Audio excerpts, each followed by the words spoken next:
Several hundred sleepers stared at the disfigured body, horrified. Jubei's scale armor disappeared in a rain of light, leaving him dressed only in torn, bloodied rags. A surprised, dazed expression was still frozen on his face.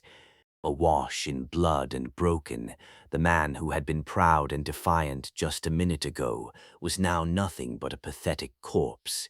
He was sprawled on the floor in a glistening crimson puddle, reminding everyone of one simple truth: never ever dare to disobey Gunlag, the Bright Lord, or you'll end up just the same.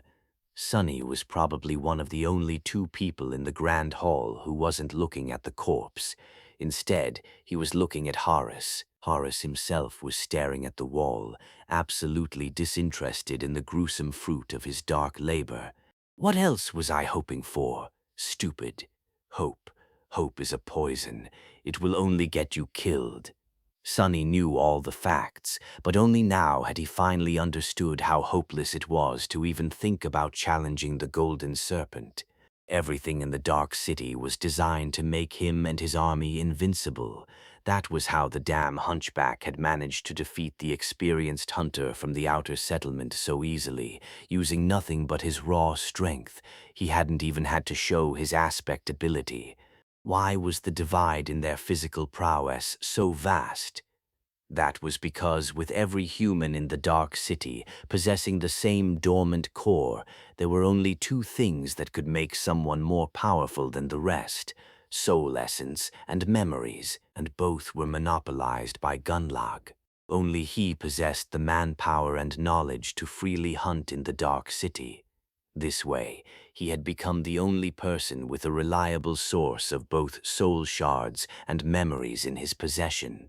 Whatever crumbs the independent hunters were able to acquire would inevitably end up in his hands too, because Gunlock also controlled the primitive economy in this cursed place.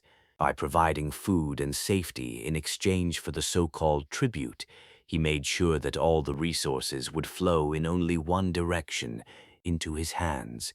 With soul shards and a vast arsenal of memories, he could make his army stronger, which in turn would bring him more soul shards and memories, which in turn would make his army stronger, and so forth.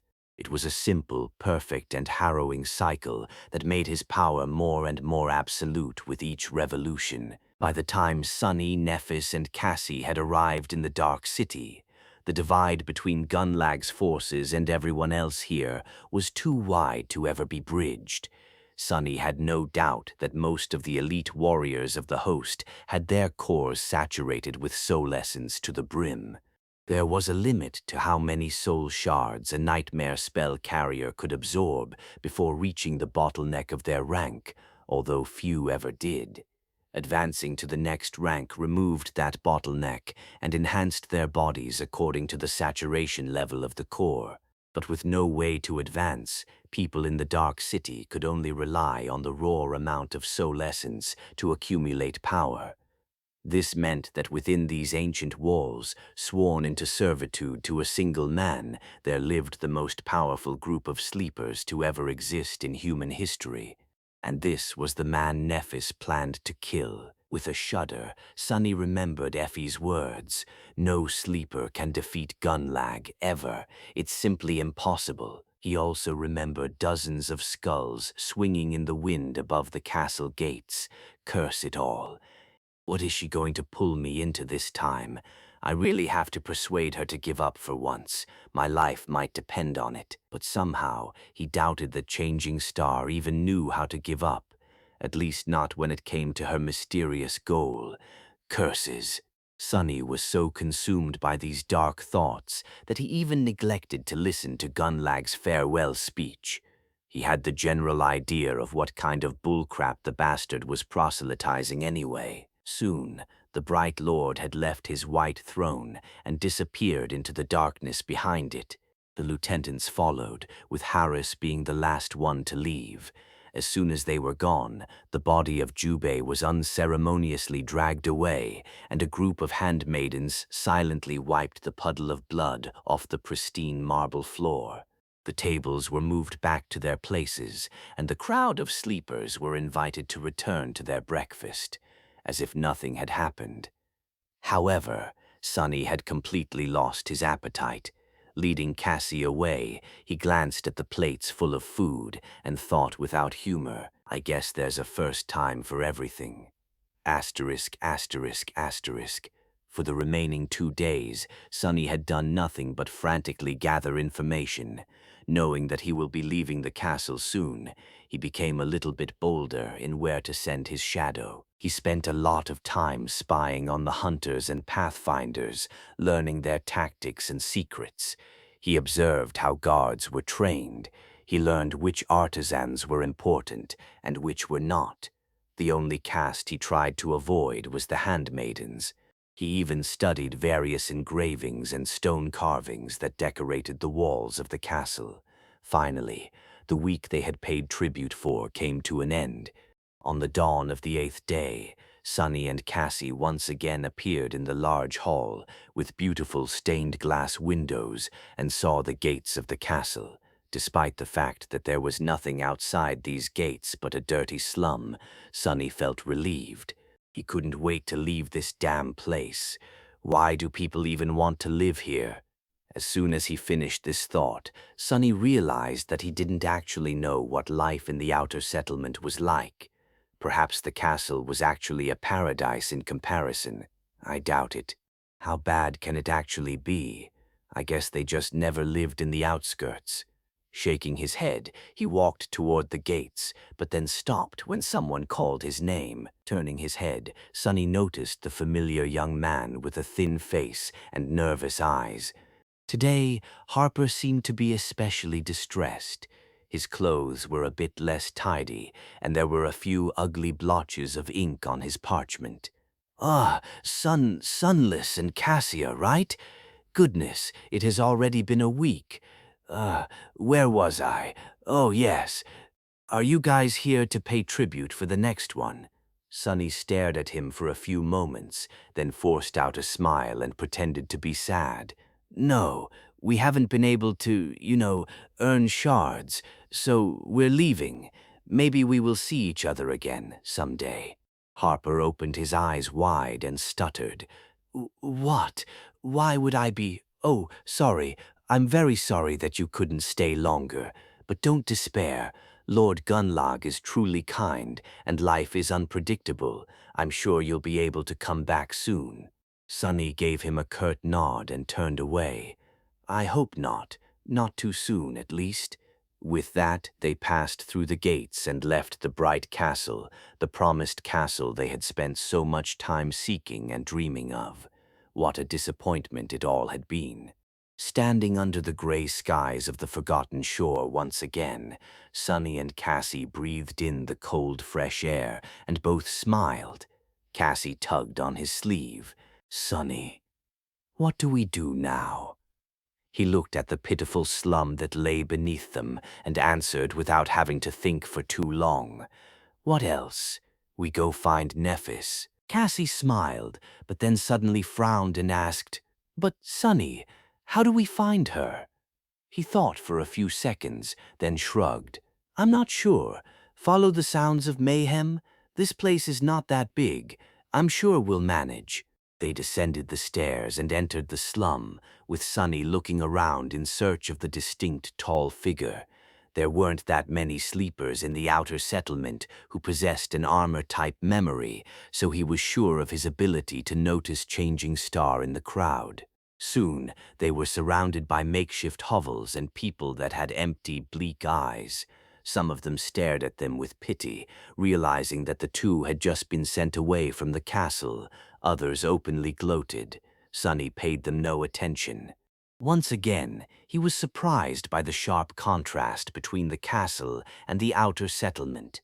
No matter how vile the underside of the ancient stronghold was, people were actually living there, walking around with mostly mundane human worries written on their faces. Here in the slum, people were merely existing, and barely at that. In their eyes, there was a more dire need and a more consummate fear. the need to find food for the day, the fear of being devoured by some unseen monster in the night. They were all gaunt, cold, and listless. The only time hope appeared on their faces was when their gazes accidentally fell on the bright castle. Hope will get you killed, fools. You have it better here than those poor souls in the fortress. All in all, it was not so different from the outskirts, with the added terror of nightmare creatures waiting somewhere in the shadows. But then there were monsters in the real world as well. They just wore human skin. Sonny was once again reminded of how surprisingly well prepared he was for the trials of the nightmare spell, his lack of education not included. Surprisingly, there was no sign of Nephis anywhere. They walked through the entire settlement before finally catching a glimpse of her. At the very edge of the slum, perched precariously above the vertical fall from the stone platform, stood an uncharacteristically spacious dwelling. It was crudely put together out of slabs of stone that had been unceremoniously scavenged from the ruins, with many of them still bearing the intricate carvings left behind by the original inhabitants of the Dark City. This barbarous atrocity was the closest to the road of white stone out of the entire outer settlement. Perhaps that was why it seemed to be a bit sturdier than the rest of the hovels. The lodge even had a small addition built on top of it, somewhat resembling a second story. Changing Star was sitting on its roof with her legs crossed, gazing at the rising sun and the cursed city below. In the pale light of dawn, her ivory skin and silver hair looked beautiful and eerie. She had dismissed her armor and was wearing a crude tunic with a piece of rope tied around her waist. Sensing their approach, Nephis turned her head and glanced in their direction. Then she stood up and jumped down, landing lightly on the stone surface of the vast platform. Sonny grinned. "Hey, Neph, long time no see." Asterisk, asterisk, asterisk. Nephis led them inside the stone lodge, which had turned out to be her new residence. The interior was Spartan and austere, with pieces of broken furniture lying here and there, and cold winds sweeping freely through the spacious hall of the first floor. Despite its larger size and superior craftsmanship, the lodge had been empty when she found it. No one wanted to live this close to both the edge of the platform at the threshold of the road, where the risk of being attacked by nightmare creatures was the highest. But Changing Star didn't mind. Looking around, Sonny scoffed. "Gee, this place surely needs some work."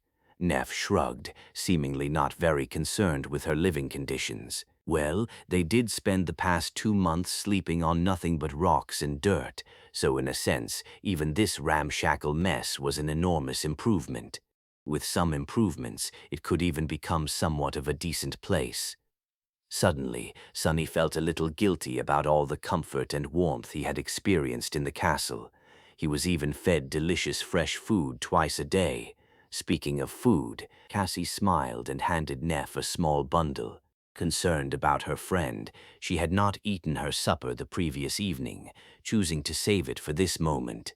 "Here, Neff, I brought you something to eat." Changing Star received the bundle with a faint smile and lingered a little before saying, "Thank you.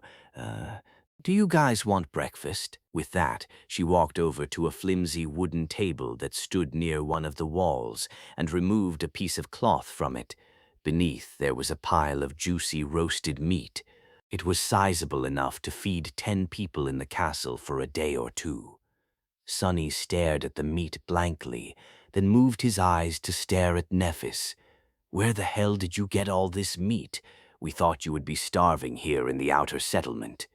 She touched her hair in embarrassment.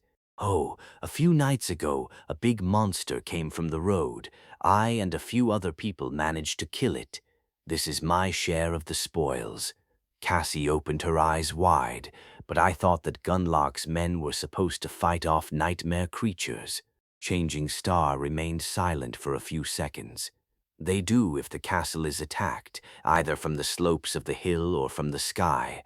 If the monsters come from the road, they usually don't bother to do anything, so that's why all the nearby hovels were empty." Who would want to live in the direct path of attacking nightmare creatures, especially since people who were supposed to fight them weren't going to move a finger to help? Sunny smiled darkly. That's the glorious castle guard for you. Wait, he blinked, then glared at Nephis. If that is true, then why on earth, dream realm, would you choose to live in this pit of all places? She stared at him for a while, then said in a flat tone, "It's quiet here." Then a small smile appeared on Neff's lips. Turning to a window, she added, "I like it." Behind the window, a striking vista of the cursed city sprawled far below. The morning sun washed the ruins in a pale light, making them look menacingly mysterious. Nephis smiled. Besides, what can compete with this killer view? As though answering her words, a ghastly wail resounded from somewhere far away, echoing in the wind like a dying scream. Sunny trembled. I guess she meant it literally. With a sigh, he put Changing Star's strange choice of habitat at the back of his mind and approached the pile of meat. Let's eat first. The three of them sat on the stone floor and ate monster meat, passing around Cassie's beautiful glass bottle between each other. It was just like the good old times, provided that those times were not actually that old, and there had certainly not been anything good about them. Almost. When all three of them were satiated, Nephis looked at Sunny with calm intensity. For some reason, he was reminded of the unseen waves of pressure that Gunlock created anywhere he went. "What have you learned in the castle?" He sighed. This was going to be a long conversation. Sunny started by describing the general order of things in the ancient stronghold. He told Neff about the 6 different castes and the complex relationships that existed between them, as well as briefly explaining how the members of each caste lived their lives. Sometimes, Cassie would add a few details of her own. Changing Star frowned. "Wait, did you say that there were 500 people living in the castle?" Sunny gave her a nod. "Yes, somewhere around that. Why?" She thought for a bit, then said, "That doesn't make sense. There are almost as many people here in the outer settlement, perhaps even more. That would put the human population of the Dark City at around 1,000. Most of them are fairly young, too, which would mean that each year hundreds upon hundreds of us are sent to the Forgotten Shore, with most somehow managing to survive and reach the Bright Castle." She paused. "But I haven't seen a single sleeper of our crop here in the slum. As far as I know, we 3 are the only ones to come to the Dark City after the recent solstice." Sunny scratched the back of his head and said with reluctance, "Actually, it's 4. Castor is also here. He's living comfortably in the castle." Nephis suddenly grew strangely animated. "Castor of the Han Li clan? He is here? No need to be so enthusiastic, damn it." Sunny tried not to grimace. Yeah, he had been here pretty much this entire time. Actually, Castor had told us that there were only 7 sleepers sent to the Forgotten Shore by the spell this year. Strange, I know. He paused for a few moments and then added, "Truth be told, I noticed this discrepancy as well, but there is an explanation. You see, there seems to be a pattern to how many people the spell sends here. 15 years ago, when a bunch of crazy humans first laid claim to the castle, there would be just a dozen or so newcomers each year, then a few dozen, then 100. In the past few years, it was several hundred each time." Sunny gestured at the 3 of them. "Until this year, that is, when mere 7 sleepers arrived. Since the spell is obsessed with the number 7, some people believe that this marks the end of a 14-year-long cycle and the first year of a new one. I think it's plausible." Changing Star thought for a bit, then asked, "How does Castor know the total number of new arrivals?" That was a good question, naturally. One that Sunny had asked himself many times before finally convincing himself to go find the handsome legacy and ask him directly. "There's an artisan in the castle with a weird type of revelation ability." She can trace the general location of everyone a person had ever met. Castor paid her a bunch of soul shards to check if any of his acquaintances made it to the Forgotten Shore. She told him there were 6. Nephis was silent for a few moments, then simply said, "Continue." Sonny did. He briefly mentioned the main points of everything he had been able to learn, including all the vile crap he had to witness and his own thoughts on how things worked under the pristine white surface of the magnificent fortress. Inevitably, he had to describe how ingenious and unassailable Bright Lord's hold over the Dark City was. Cassie grew pale and quiet during his somber account. Changing Star's face grew darker and darker with each word. When he told her about the travesty of a trial that ended with Jubai's harrowing death and shared his own thoughts on how powerful the host truly was, the corners of her mouth turned downward. Finally, he came to the conclusion, and that is why Gunlag can never be defeated. He controls every facet of life here, both material and abstract. Food, shelter, hope, fear. Everything comes under the purview of his authority, and his authority is absolute. Even power itself is his to give and take. Out here, Gunlag might as well be considered a god. Nephis remained silent for a long time, and then quietly said, "He is not a god. He is just an impostor." Sunny chuckled. "In this hell, is there a difference?" She glanced at him sharply and gritted her teeth. After a few minutes spent in tense silence, Neph suddenly said, "Still, that only explains why Gunlag can't be overthrown in a rebellion. Why didn't anyone simply kill him in his sleep? Why didn't one of his lieutenants stage a coup? After all, this is how tyrants usually end, by the hand of their most trusted ally." Sunny smiled darkly. "Ah, well, that is because up until now I only told you about his power as a ruler, which is by all accounts nothing short of terrifying. But his personal power?" He shivered, then added in a hoarse voice, "It's way, way worse." Sunny was silent for a while, then sighed. "Do you remember how Effie told us that he might as well be considered immortal? Well, she wasn't wrong. Apart from the fact that Gunlag has probably absorbed more soul essence and has more experience fighting both Nightmare Creature and Awakened than anyone else on the Forgotten Shore, there's more to him than that." Nephis frowned. "Is his aspect ability uniquely powerful?" Sunny shook his head. "His aspect ability is that he is able to breathe and move with incredible speed underwater, but it is connected to what I am about to tell you." He hesitated. "You see, Gunlag came to the Dark City around 8 years ago. Since his ability was of no use in the ruins, he quickly became an outcast.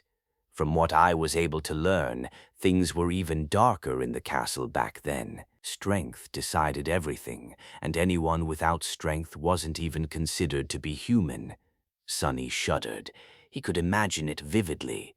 This was, by far, the most cruel and bloody time in the history of the Bright Castle.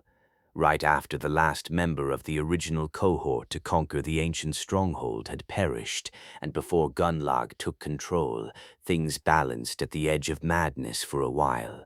Say what you want about the bastard, but at least he kept the humans here from turning into animals completely. Sunny continued. But Gunlag, he turned out to be mad even by those standards, because he actually began to hunt in the Dark Sea. Changing Star blinked. "What?" He nodded. "Yes.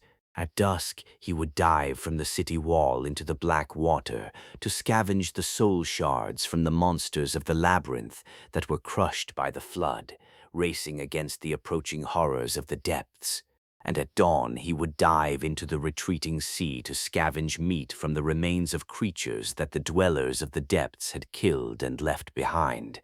Nephis silently stared at him. They had met the abominable existences that hid beneath the black surface of the cursed sea twice, and each of these harrowing meetings had left scars on their souls and minds. To do so twice a day, every day, Gunlag was indeed a madman. but he was also somewhat of a mad genius. Sonny took a deep breath, and this is how he turned from a desperate outcast into the bright lord. One day, Gunlag was pulled away by a current and, once the sea disappeared, stumbled onto a mortally wounded, dying Leviathan. The creature was still alive, but just barely. Knowing that the carrion eaters of the labyrinth will soon come to feast on it, Gunlag began cutting the meat of the creature's bones with his knife. He paused, then said in a strangely dark voice, "By chance, the Leviathan happened to die from its terrible wounds at that exact moment. And since Gunlag's blade was the last thing to cut it, the spell happened to attribute the kill to him. And that kill happened to give him a memory, a wondrous golden armor that no human weapon can even scratch."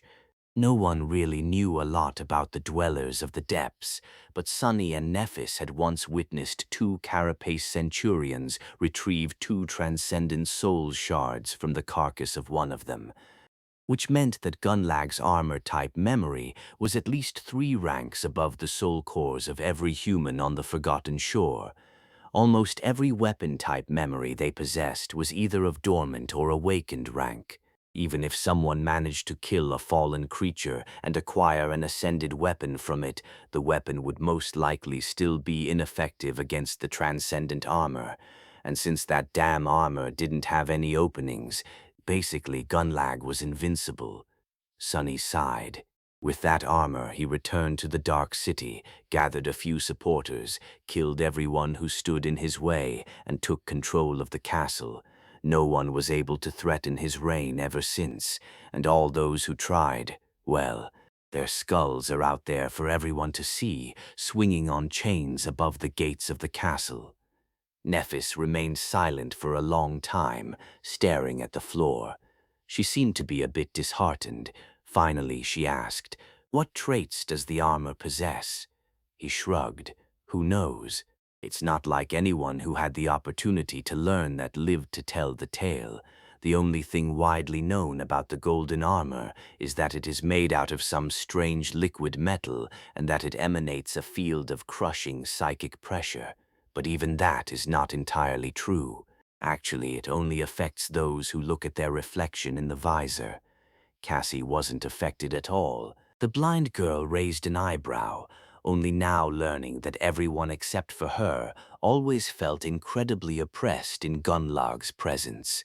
For once, her terrible flaw gave her an advantage. It had also allowed Sonny to learn a valuable secret, but he had no time to be happy about it. The most important part of this conversation was drawing close. He had to convince Changing Star to abandon any idea of going against Gunlag. Otherwise, all 3 of them were going to end up dead. Sonny looked at her and asked in a carefully neutral tone, "So, what do you think?" Changing Star was quiet for a while, then suddenly said, "I have also learned something while you were gone." Sonny frowned slightly. Was she trying to avoid this conversation? Feeling heavy and uncertain, he asked, "Really? What is it?" However, in the next second, he had forgotten all about his previous worries, because Nephis looked him right in the eyes and said, "There is a gateway here, after all." Something exploded in Sonny's mind. "What? There is a gateway?" Stunned, he stared at Neph with wide eyes. How could this be? Why hadn't anyone ever mentioned it? No, it didn't make any sense. If there was a gateway, why would people just stay in the Dark City? Why were both Effie and Castor so adamant that there was no way out? A familiar dark feeling of unease settled in his heart. Trying to compose himself, Sonny slowly said, "Then why hasn't anyone left? Where is it?" Nephis looked at the window, remained silent for a few moments, and then answered in a flat tone, "Where do you think? It's in the Crimson Spire, of course." The Crimson Spire, that eerie and ever-present shadow that had haunted him all this time. The Cyclopean tower that stood at the center of the labyrinth, or maybe was the source of it, emanating a harrowing sense of foreboding. The background for the last part of Cassie's vision. Of course, the damn gateway just had to be in that damn spire. Sonny sighed. This was unwelcomed, but not unexpected news. After all, Inspector Rock did warn them that should they ever find themselves in a region of the dream realm without an established human citadel, they should look for the gateway either around or inside the most prominent landmark there. The crimson spire loomed over the entire forgotten shore like an axis connecting heaven to earth. It was hard to imagine anything more prominent. Ever since Cassie had first told them about it, deep down, Sonny always suspected that they were going to end up having to enter that creepy tower at some point. After the revelation that there was no gateway in the human castle, that suspicion only grew stronger. But wait, there was something else that Instructor Rock had told them. Work together to defeat the Gateway Guardians. Wasn't these his words? So who is guarding the Crimson Spire? Glancing at Nephis, he asked darkly, "So what is inside the spire? I gather that it's not something pleasant. Otherwise, there wouldn't be 1,000 sleepers choosing to live in a city full of vicious monsters instead of going there." Changing Star nodded. Without changing her expression, she looked away and answered, "A fallen terror." Sonny's heart skipped a beat. A fallen terror, the nightmare creature one whole class above the dreaded tyrants, with 6 mighty soul cores providing it with profane power, would certainly do the trick. So, going there is suicide. No amount of sleepers could ever hope to defeat a fallen terror. The possibility of surviving such an encounter, let alone emerging victorious, was zero. It was even less probable than breaking through Gunlock's indestructible armor. Impossible, he chuckled. What irony, to not only be trapped in this hell, but also be forced to stare at the path to freedom every day, knowing that you'll never be able to reach it. That was such a cruel torture. Sonny would even go as far as to say that it was a type of hell in and of itself. No wonder the Tower of Dusk was so unpopular. Living there would simply drive some people insane. They were really truly stuck here forever. Nephis sighed. The first ruler of the Bright Castle led a large expedition to find a way out of the labyrinth. They all perished. The second ruler, the last member of the original cohort, tried to reach the gateway instead. They all died, too. After that, no one tried to find a way out anymore. The 3 of them remained silent for a long time, their mood grim and somber. Now that they had a chance to spend some time in the small human enclave on the Forgotten Shore and gather information, there were no more excuses to deny it. Everything that Effie had told them was true. They were going to spend the rest of their lives here, however long that might be. Sonny sighed, then looked at Changing Star. "So, what's the plan?" Nephis looked at the vista of the ruined city through the window. Sonny was sure that she had already thought a lot about their future. He just hoped that her thoughts were not too crazy. After a while, she said, "We will create a hunting party. Not too bad, not too bad." Despite the fact that becoming independent hunters was going to be a long and perilous journey, it was at least achievable. They just had to be smart and careful about it. He scratched the back of his head. Going into the dark city blind will be very dangerous. Nephis shrugged, then turned to face him. "You are right. We will need to recruit a pathfinder. Someone who was already experienced and could teach them the ropes. That would certainly speed things along and make the whole process safer." Good thinking. "Do you have someone in mind?" She gave him a nod. "As a matter of fact, I do. We will go see her later. But first," her eyes gleamed with intensity, "tell me every detail of what you have learned in the castle. Every name, every aspect, every ability and flaw you've been able to glean, every grievance people have, and every agenda they're hiding. I need to know it all." Sonny smiled. "Sure, no problem. But be warned, this is going to take a while. I've been very busy snooping around, you know. For the first time since receiving his aspect, Sonny had been able to do what he had planned to do from the start, gather information without risking his hide, as a real spy should. After months of bloody battles and open confrontations, it was strangely rewarding. Changing Star gave him a nod. There's no hurry. Elasterisk asterisk asterisk. Several hours later, Sonny was finishing his winding report, his voice hoarse from all the talking. Is actually the same Pathfinder who the hunter from the outer settlement, Jubei, accused of using another human as monster bait, a real nasty fellow. He is an incredibly formidable fighter and is good at his job, but his personal habits, well, the man is a degenerate gambler. He spends all his shards in Aiko's gambling den, then refuses to pay and hurts anyone who dares to object. He took a breath, then added angrily, "Some people even say that this whole challenge happened because he wanted to hunt a powerful monster and pay off a part of his gambling debt, the bastard." Nen, Sonny thought for a while, scratched his head, and said, I think that covers pretty much everything. Of course, there are a lot of things I wasn't able to learn at all." Nephis was in deep thought, digesting the mountain of information that Sonny had thrown at her. Her face was cold and distant. Feeling that her friend wasn't going to react, Cassie patted him on the shoulder, smiled, and said, "You've done a very good job, Sonny. This is amazing." He blinked and looked aside, slightly embarrassed.